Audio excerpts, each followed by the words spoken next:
Hi ಎಲ್ಲ ಹೆಂಗಿದ್ರಿ? Welcome back to our channel. ಇವತ್ತು ತುಂಬ ಸಿಂಪಲ್ ಆಗಿರೋ ಒಂದು ಬಿರಿಯಾನಿ ರೆಸಿಪಿನ ಶೇರ್ ಮಾಡ್ತಾ ಇದ್ದೀನಿ. ಯಾರು ಬೇಕಾದರೂ ಈ ಥರ ಬಿರಿಯಾನಿನ ಮಾಡ್ಕೋಬೋದು. ಇದಕ್ಕೇನು ಜಾಸ್ತಿ ಟೈಮಿಂಗ್ಸ್ ಏನು ಬೇಡ. ಒಂದೇ ಒಂದು ಬಿರಿಯಾನಿ ಪೇಸ್ಟ್ ಇದ್ದರೆ ಸಾಕು, ಸಿಂಪಲ್ ಆಗಿರೋ ಬಿರಿಯಾನಿ ನಿಮ್ಮ ಮುಂದೆ ರೆಡಿಯಾಗಿರುತ್ತೆ. ಕಮ್ಮಿ ಇಂಗ್ರೀಡಿಯೆಂಟ್ಸ್ ಹಾಕಿ ಸಿಂಪಲ್ ಆಗಿರೋ ಒಂದು ಟೇಸ್ಟಿ ಆಗಿರುವಂಥ ಒಂದು ಬಿರಿಯಾನಿ. ಅದಕ್ಕೆ ಏನೇನು ಬೇಕು ಅಂತ ಹೇಳ್ತೀನಿ. ಮೊದಲಿಗೆ 5 ಮೀಡಿಯಮ್ ಗಾತ್ರದ ಈರುಳ್ಳಿ, 2 ಟೊಮೆಟೊ, 1 ಲಿಂಬು ಹಾಗೆ ಶುಂಠಿ ಬೆಳ್ಳುಳ್ಳಿ ಸ್ವಲ್ಪ ಜಾಸ್ತಿನೇ ಸೇರಿಸ್ಕೊಳ್ಳಿ. ಅರ್ಧ ಕಪ್ ಮೊಸರಿದೆ, ಬೇಕಂದ್ರೆ ಮಾತ್ರ ಹಾಕಿಲ್ಲ ಅಂದರೆ ಬೇಡ, ಸ್ಕಿಪ್ ಮಾಡ್ಬೋದು. ಪುದೀನ ಹಾಗೂ ಕೊತ್ತಂಬರಿ ಸೊಪ್ಪು ಸ್ವಲ್ಪ. ನಾವು ಖಾರಕ್ಕೆ ಸೂಜಿ ಮೆಣಸನ್ನ ಉಪಯೋಗಿಸ್ತಾ ಇದ್ದೀವಿ, ನೀವು ಹಸಿಮೆಣಸು ಇದ್ದರೆ ಆ್ಯಡ್ ಮಾಡ್ಕೊಳ್ಳಿ. ಅದಕ್ಕೆ ಮಿಕ್ಸಿ ಜಾರಿಗೆ ಹಾಕಿ ಪೇಸ್ಟ್ ಮಾಡಿ ಇಟ್ಕೊಳ್ಳಿ. ಮನೇಲಿ ಸ್ವಲ್ಪ ಜಾಸ್ತಿ ಜನ ಇರೋದರಿಂದ ಈ ಲೋಟದಲ್ಲಿ ನಾನು 6 ಲೋಟದಷ್ಟು ಜೀರಾ ರೈಸ್ನ ತಗೊಂಡಿದ್ದೀನಿ. ಇದರಲ್ಲಿ 2 kg ಚಿಕನ್ ಇದೆ. ಇದಕ್ಕೆ ಮ್ಯಾರಿನೇಟ್ ಮಾಡಲಿಕ್ಕೆ ಏನೇನು ಬೇಕಂತ ಹೇಳ್ತೀನಿ. ಅರ್ಧ ಸ್ಪೂನ್ನಷ್ಟು ಅರಿಶಿಣ ಪುಡಿ ಹಾಕಿ, ಸ್ವಲ್ಪ ಆಯಿಲ್ ಬೇಕು. ಹಾಗೆ ಬಿರಿಯಾನಿ ಪೇಸ್ಟ್ ಇದೆ, 4 ತಗೊಂಡಿದ್ದೆ ನಾವು. 500 ಗ್ರಾಮಿಗೆ 1 ಪ್ಯಾಕ್ ಇದು. 2 kg ಇರೋದ್ರಿಂದ 4 ತಗೊಂಡಿದ್ದೇವೆ.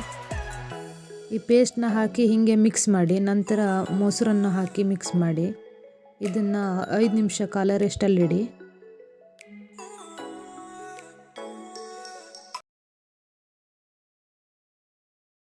ನಾನು ಉಪ್ಪನ್ನು ಆ್ಯಡ್ ಮಾಡಿಲ್ಲ, ಈ ಪೇಸ್ಟಲ್ಲೇ ಇರುತ್ತೆ, ಬೇಕಾದರೆ ಹಾಕ್ಕೊಳ್ಳಿ, ಇಲ್ಲಾಂದರೆ ಬೇಡ.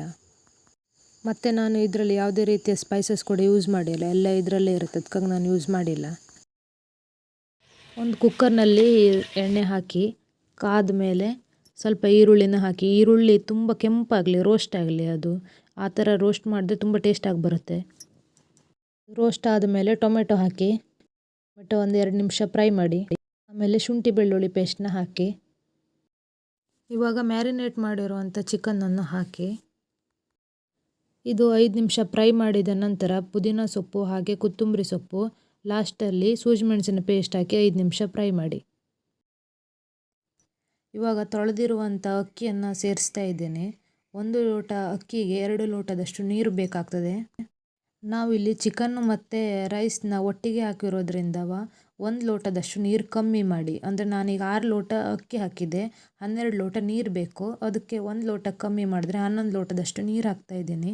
1 ಲೋಟದಷ್ಟು ಕಮ್ಮಿ ಮಾಡಿ, ಯಾಕಂದರೆ ಚಿಕನ್ನಲ್ಲಿ ನೀರು ಬಿಡುತ್ತಲ್ಲ, ಅದಕ್ಕೋಸ್ಕರ. 2 ವಿಸಿಲ್ ಆದಮೇಲೆ ಕುಕ್ಕರ್ನ ಬಂದ್ ಮಾಡಿ, ಹಾಗೆ 2 ನಿಮಿಷ ಸೈಡಲ್ಲಿ ಇಡಿ, ಅದನ್ನು ಸೆಟ್ ಆಗಲಿಕ್ಕೆ ಬಿಡಿ. ನಂತರ ಟೇಸ್ಟಿಯಾಗಿರುವ ಬಿರಿಯಾನಿ ರೆಡಿಯಾಗಿರುತ್ತೆ. ನಮ್ಮ ಚಾನಲ್ನ ಲೈಕ್ ಮಾಡಿ, ಶೇರ್ ಮಾಡಿ, ಕಮೆಂಟ್ ಮಾಡಿ ಹಾಗೂ ಸಬ್ಸ್ಕ್ರೈಬ್ ಮಾಡೋದನ್ನು ಮರಿಬೇಡಿ.